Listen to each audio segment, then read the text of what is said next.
Right, Jake, press the buttons. Off we go with a pod for the Saints, the 25th edition this season. And we're looking back on the Saints' 0-0 draw at Weston-super-Mare on Saturday, the 11th of January 2025. There we are, the aforementioned Jake. Good evening, Jake. Hello, Dave. Hello, Lee. I hope you're all well. And the unmentioned Lee. Evening, Lee. Good evening, fellas. How are we doing? We're all right, but you're going straight into the firing line, Lee, because Wintersoak Road, that was, yeah, it is a change, but that was your first visit there. What did you make of it? Nice, actually. Yeah, really nice. Thoroughly enjoyed it. Everyone was so friendly. Bit of an odd setup. I mean, they've got that one massive stand, haven't they, behind one goal? But other than that, it's just like every other non-league ground that I've been to, it seems. But everyone seemed really lovely. And I think both sets of fans really made for a good atmosphere on the day. Yeah, enjoyed it. Yeah, full marks to our fans. I thought they were terrific. Reasonable number went, considering the weather here was so bad, and very few people thought the game would be on. But you get to Weston, 5 degrees, no frost, almost spring has sprung. Ah. Right, and you mentioned we have a nice crowd. It was just under 1,700, biggest crowd ever for a match between City and Weston. And of course, you mentioned last week, Jake, it was pay what you want to get in. It was indeed. I think the Saints fans were very generous with their donations, no doubt. But I have to say, for the game, I think we were a bit anxious about the organisation, but it was pretty much seamless getting into the ground. It was nice and easy. And in the ground itself, everything seemed well organised, didn't it? So hats off to Weston. Yeah, and they were giving out team sheets. Well, that's not going to catch on in certain areas of National League South, is it?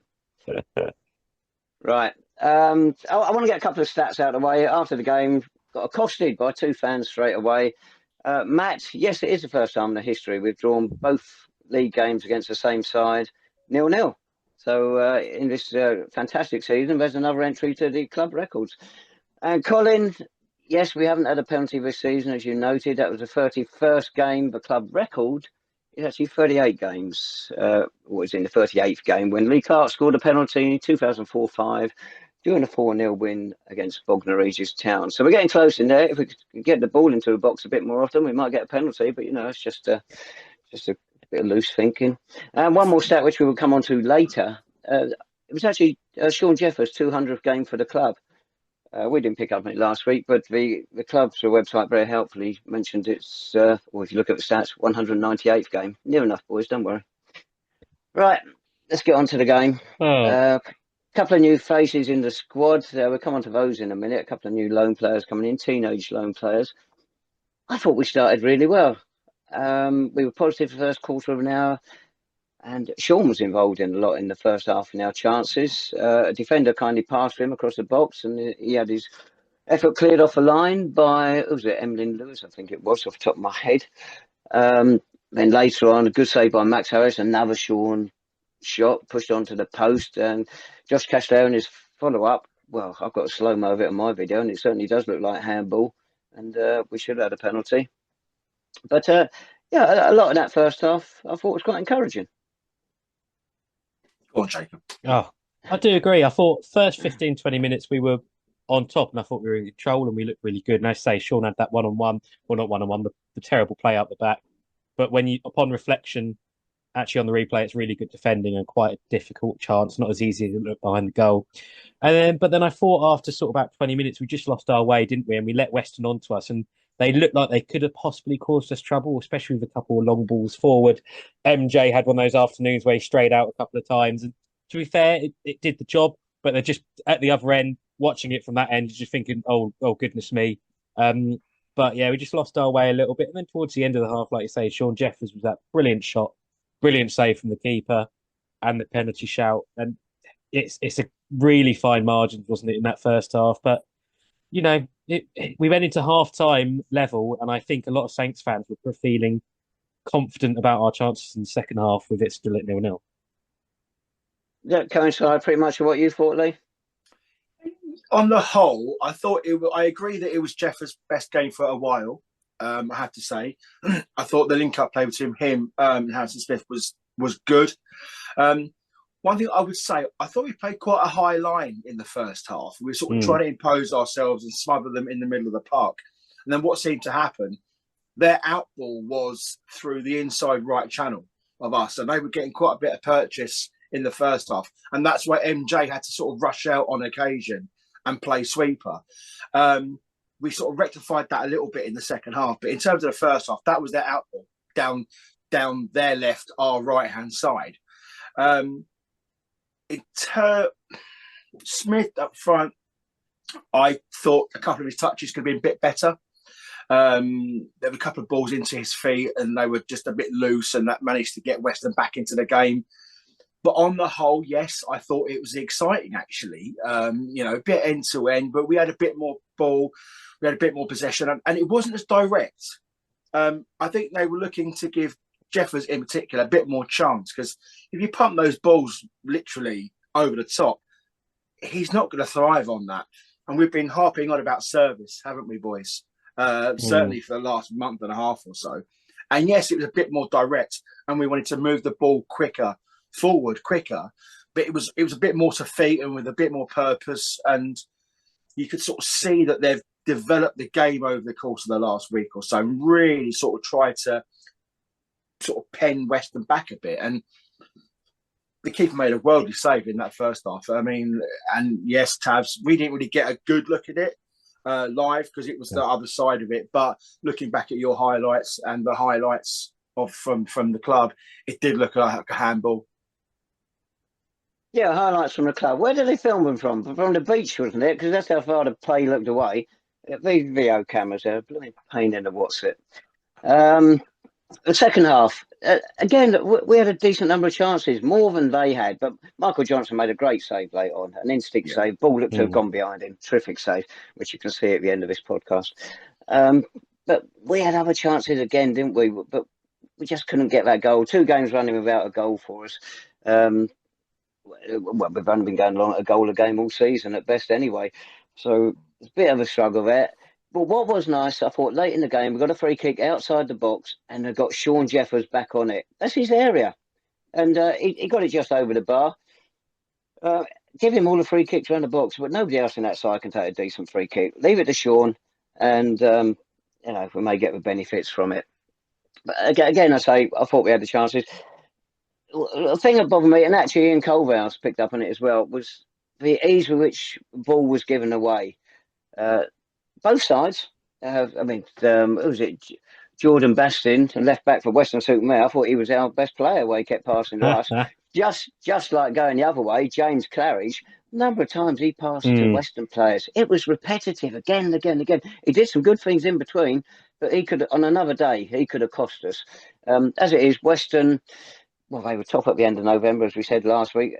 That draw takes them down to 8th, 9 games without a win. And you could see why. On that form, I cannot see Western getting back into the playoff places. Yeah, and I think you're right. And I think that's why I came away from the game with a slight bit of disappointment because of the chances we had, especially again in the second half. Western are in poor form. They're low on confidence. You saw that, I think, second half. You say MJ made that good save, but we had a good couple of chances ourselves, didn't we? A couple of one-on-ones. And Shaun had one, and then Harrison Smith had one that I think really should have been put away, maybe a bit harsh, but opportunities there. And we attacked with intent on Saturday, which was nice to see, but we just didn't quite get those chances away, unfortunately. And just proved, you just hope it's not at the end of the season. It's just one of those games where you drop points and you think, well, if only. But then there's been so many points we've dropped this season, it might not matter. But yeah, just really unfortunate, tight margins. But I think there was lots of positives to take away from the performance, again, in the second half, just like the first half. That second half, Lee, is it 2 points dropped to you, or is it still a good point against the side? They're still high up in the table, admittedly, from the points it won earlier in the season. I think it's, at this point, not to come away with the win. It's all well and good taking away positives, but I think we start need to be sort of taking away 3 points now from games. I know what you're saying. It's another point in the bag. It's about building confidence on a team that has been low on that over the course of the season. I think one thing I would say, if you talk about positives, we've developed as a group now in terms of much that when games are 0-0, previously we've started to get a bit twitchy, started to get a bit nervous. And I think one thing we did do on Saturday really well is keep our shape. We kept the tempo up. as well. And I think the players knew that Western were there for the taking. Jeffers had a good chance. One thing I do want to mention is Harrison Smith as well. He had a great chance right in front of us in the second half where fantastic little bit of skill. He turned his defender and the defender didn't have a clue what was going on. He didn't know what day of the week it was. And he flashed his shot across the face of goal. Now, on another day, that Neffs was in the bottom corner. And I think that he grew into the game as time went on. The connection between he and Jeffers sort of started to grow. We need goals. You know, Ian Culverhouse has mentioned that. We've all mentioned that. Fans on the terraces have mentioned that. Fans in the bars and the pubs in St Albans have mentioned it. But what I think we saw on Saturday was definitely a connection there between Jeffers and Smith. And hopefully a few more training sessions under the belt, maybe a few more games, that could really provide a fruitful reward for us. That was Harrison Smith's first start, of course. He came on a sub previous week. He turns 20 on the 20th of January. So he's going to be of that age now. He's going to be looking to command a first team place. And you're right, that was a great turn. He did that player superbly. It was such a tight angle.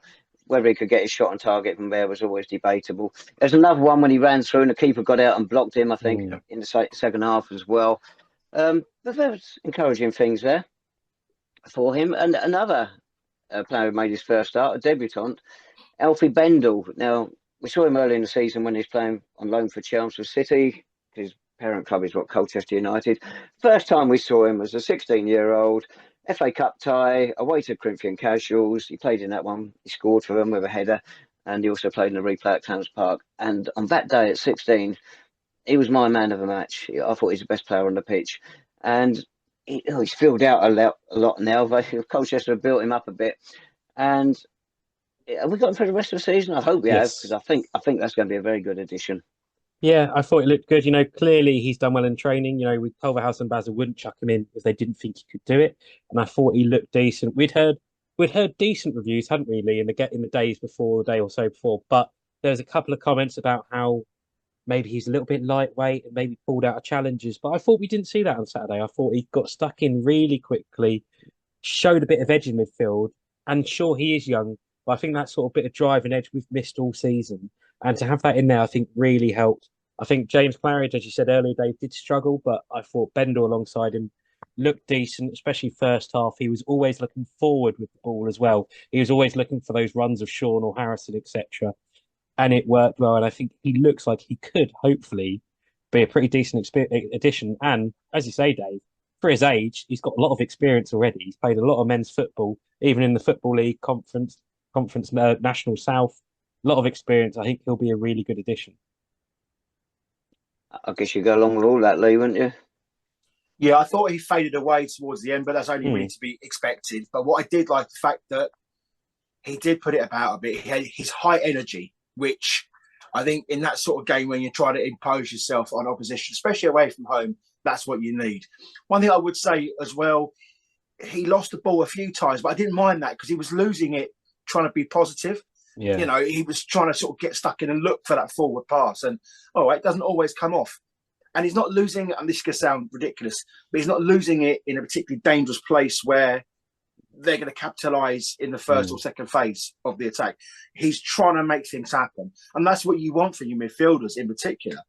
They're trying to be that conduit between the defence, especially with the line that we were playing. It was a particularly high line. But it was really, really positive to see. As I say, you've got to look back on it, fellas, and say it's 2 point drop simply because Western were in such a poor shape and form, and they proved it. I think on another day, Lady Luck could have been smiling, and we would have come away with all 3 points, and deservedly so. You said about Alfie Bendel put it around, Lee. I thought in the first half, Harrison Smith overdid it. I thought he was trying to make himself appear a strong physical player, just clattering into defenders. There's no need to. No need to. You're only going to get the back up, and they're more experienced than you. They're going to whack you when you're not expecting it.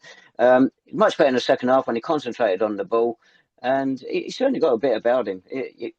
But the trouble is, we've got another teenager to talk about in a minute as well, who came on a sub. Reuben White on loan from Northampton Town. We're getting in these teenagers, relatively inexperienced at this level, They're going into a struggling side, but he's fast seeing the clubs we're supposed to be catching disappear. Hemel got a win Saturday, and if they keep doing that, the teams just above us, these draws are no good to us. And you just wonder, is the club going about it the right way? Bringing in these youngsters, yes, they look encouraging. They might be good for the future, but do we need some experienced National League South heads in there? Because this situation could get extremely nasty soon if it isn't already. It could do, but what I would say, such is the academy side and the quality of the academy and the youth team setups of professional clubs now, the quality of these teenagers is good. It's very high. And as Jake said there, the fact is there's so much football being played at the pro level. They're going to get opportunity. I mean, these fellas aren't sort of teenagers in so much they're floating around the reserves and playing. These fellas have played sort of Carabao Cup games. They've played EFL games. These fellas are coming in with experience. And these aren't the teenagers in so much that, they're not going to put themselves or add anything to the side. I think what you've seen on Saturday with the likes of Bendel and Harrison Smith is that they are going to fit in, but they're going to need time like anybody. I think that the system now is ideal for this, because the fact is we can go and get a journeyman player, but we've done that. We've got your likes of your Matty Lynch's, and they don't always pan out the way you want them to. And it's not, don't forget as well, maybe it's not what Ian Culverhouse wants. Maybe he needs that energy, because sometimes we have been a bit leggy, a bit lethargic. The quality and skill set is always there. There's no doubt about it. But sometimes when the chips are down, we just need legs. We need energy. We need high octane football. And chances are you're only going to get that with younger players. Where do you stand on the younger players, Jake, coming in on loan, or us getting experienced National League South players? Because you go back to the Ian Anderson era, we were dead and buried when he came in. He didn't get kids in. He got experienced players in. He had a decent squad there. He just had to get a decent manager to get hold of it, which is what we then had. How do you stand on it, Jake? I mean, he did bring one kid in, didn't he? He brought in Anderson, that proved to be a bright spark. But yeah, I have to say by this point, I expected to see a couple more experienced faces into the squad.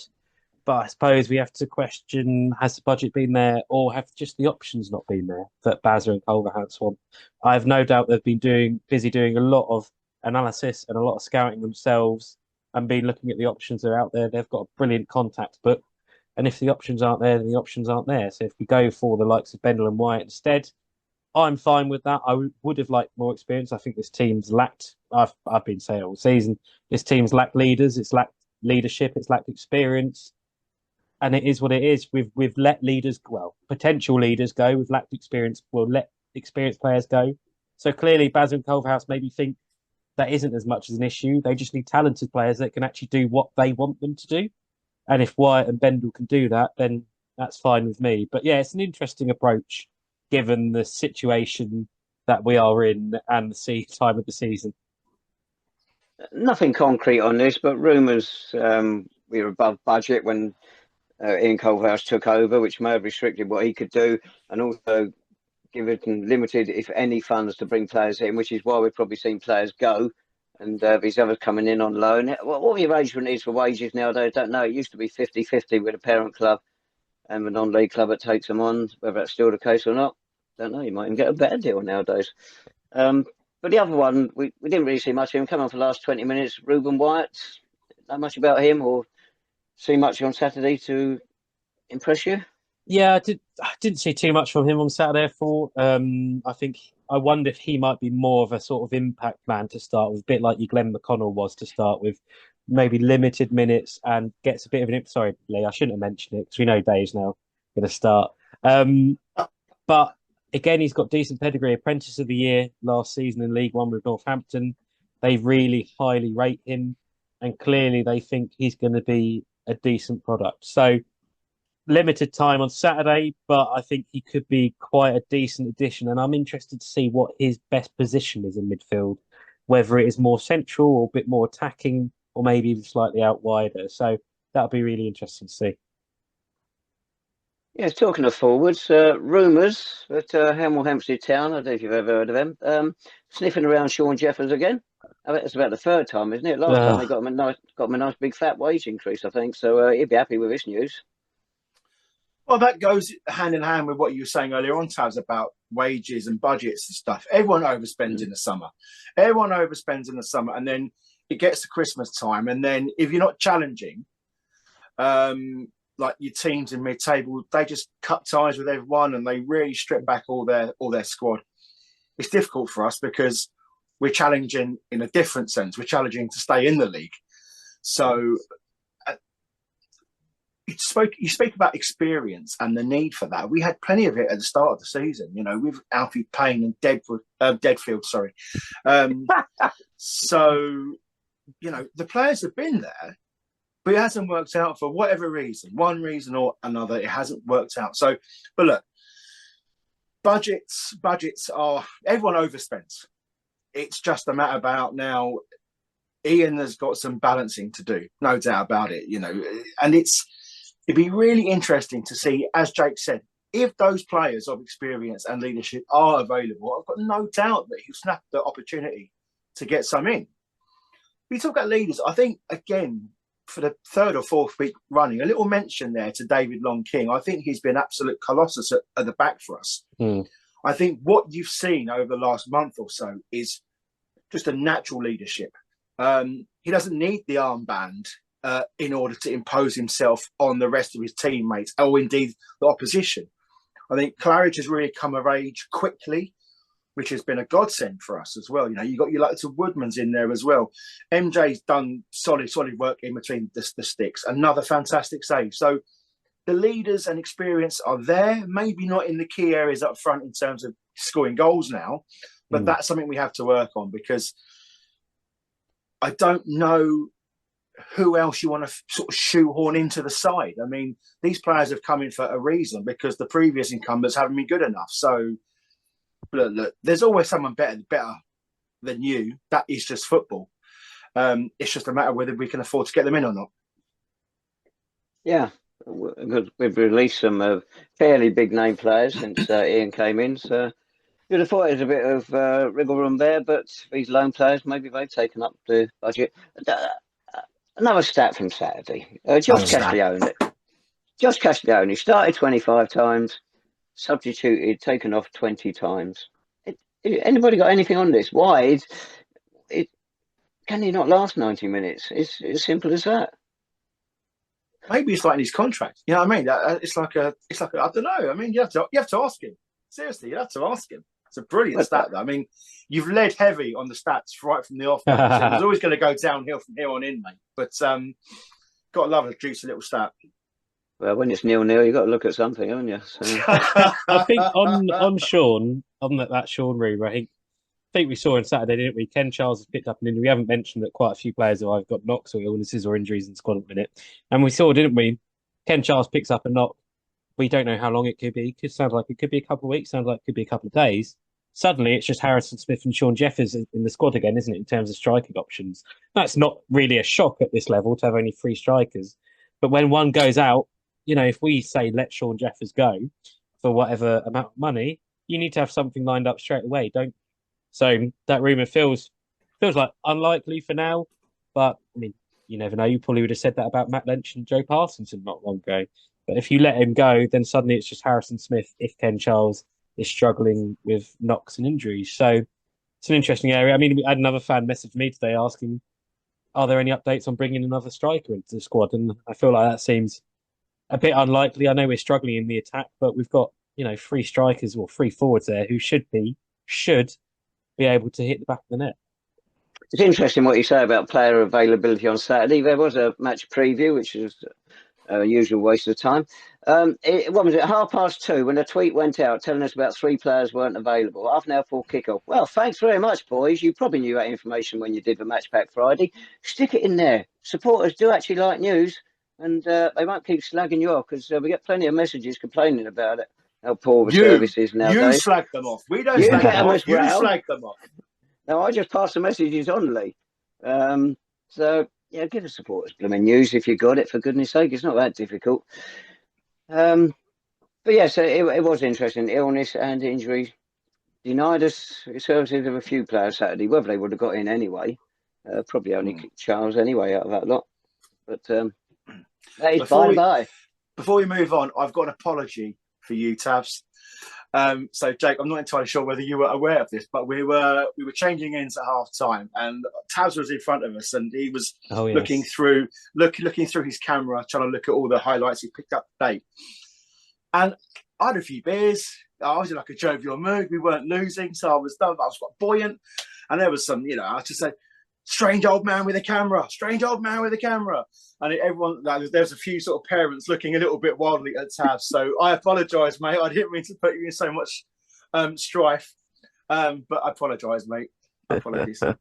It's a great story, Lee, except I don't look at the highlights because they're too blooming small on that thing. I was actually on the phone trying to wake people up following the live radio commentary. Hey, we've heard positive things about the commentary this week. Really? Some positive. I know. I know the co-commentator. He needs a bit of work, but we've heard positive things. Rusty. That's fine. But you got a point on the camera there, Jake. You mentioned it earlier in the week to me. We had that VO camera for the highlights, which are useless. Those VO cameras, they're just too far away. They don't zoom in. They're awful. So you can bring us up to date with what happened to the proper camera. But basically, the media team couldn't bother to go to the game. Most of them. I didn't say that. You said that.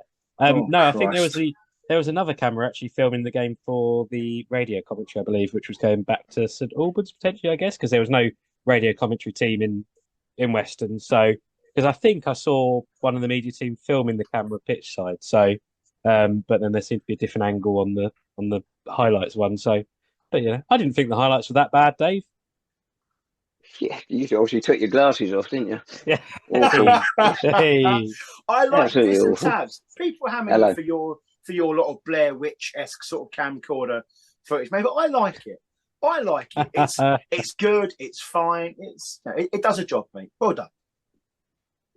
I want to do it for you to try and get a clip so we can have it on the start of the podcast if we can get a goal. But it's a pretty rare thing these days, isn't it? What we've gone for this week is the save when Jeffers' shot was pushed onto the bar and Castiglione's follow-up handball, including the slow-mo, which shows that we was robbed.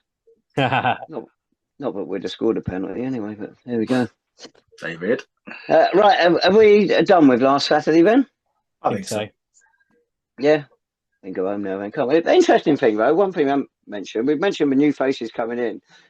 In Culverhouse, again, 4 more changes.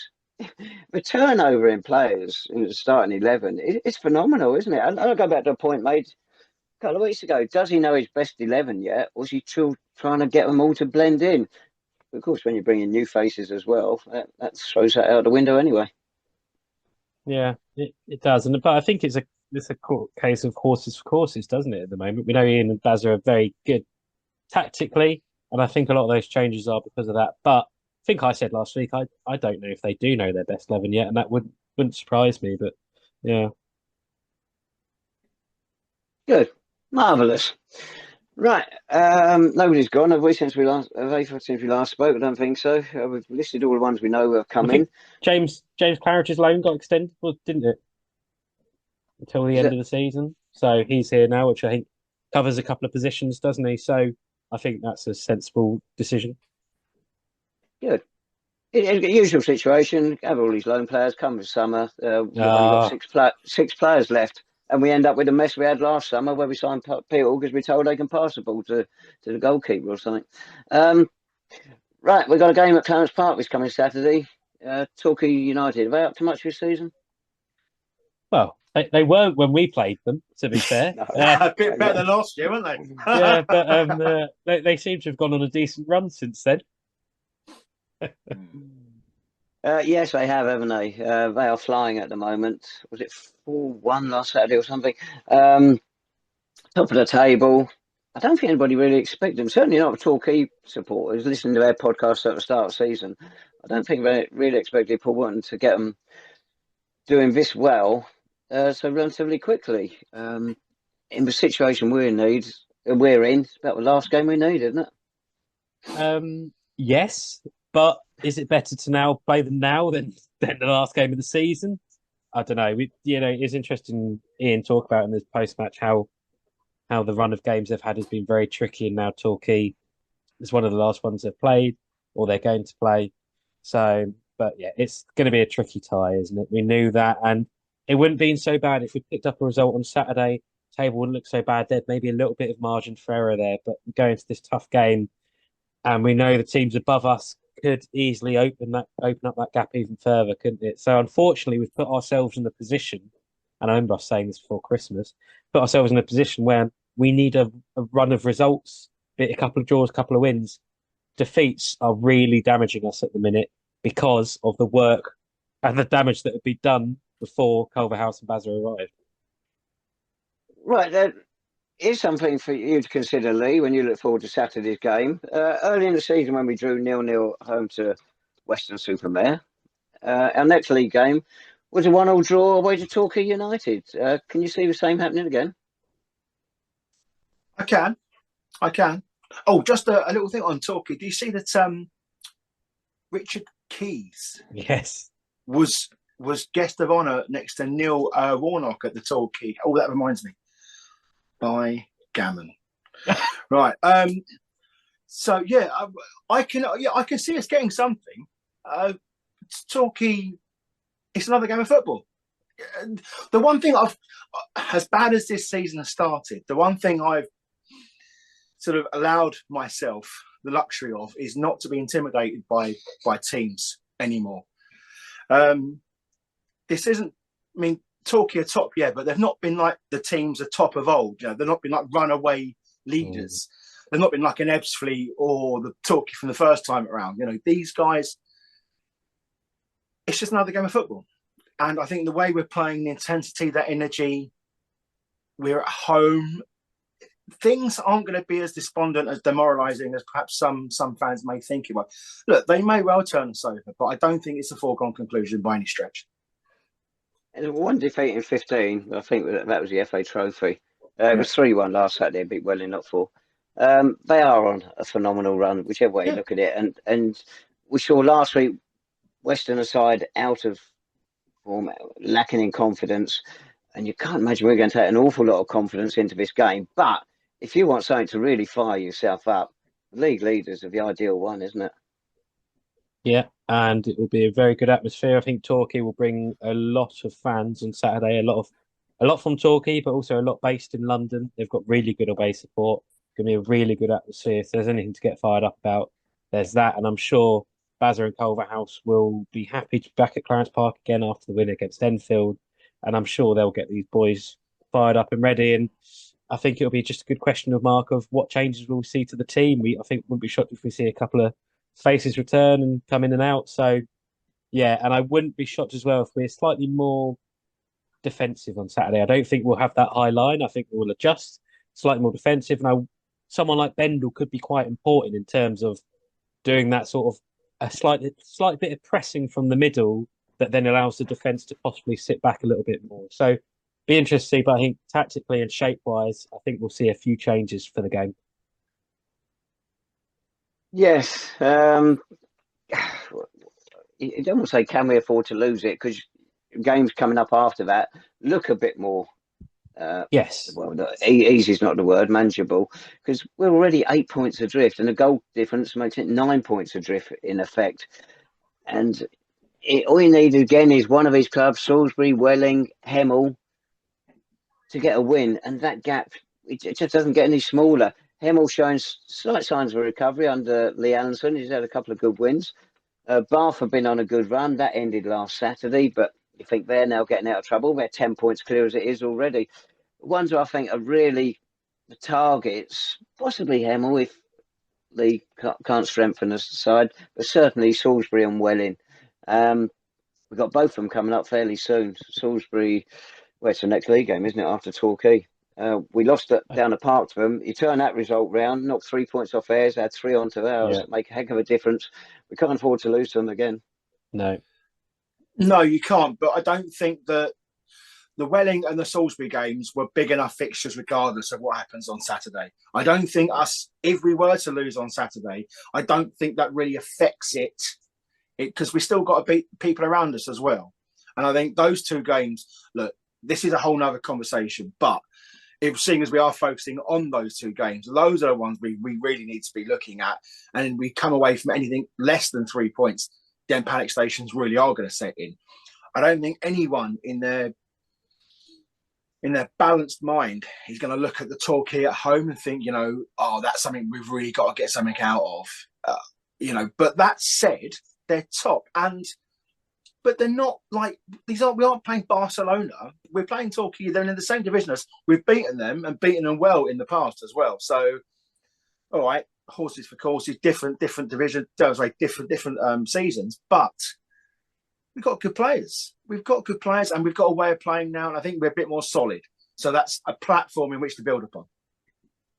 Yeah, Welling playing tonight. We're at home to Hampton. On Saturday, we're at home to Boreham Wood. Way would have gone at the moment. You wouldn't fancy Welling to get much from that, but you never know. Well, Salisbury are at Chippenham, and Chippenham are hot or cold. But it comes down to what we do, doesn't it? As simple as that. Well, yeah, I mean, Welling Hampton tonight could easily be a Welling win. It looks even worse. But a few months ago, really, a supporter said to me, there's no point looking at other results at the minute because we're not doing it ourselves. So it doesn't matter what other teams are winning or getting results in or winning or losing because we can't do anything. So when we start performing like we can, like we hope we can, and picking up results, then we can start thinking about the teams ahead of us.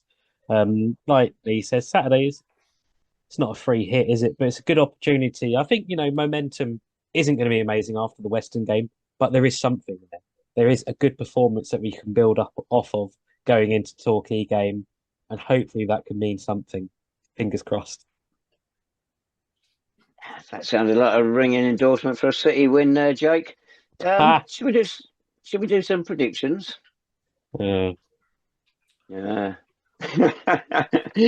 to put your money where your mouth is. Nobody got it right last week, did they? Lee went for a draw. That's the nearest to it. Right, go on then. I'll get the ball rolling because I haven't done it for a few weeks. You're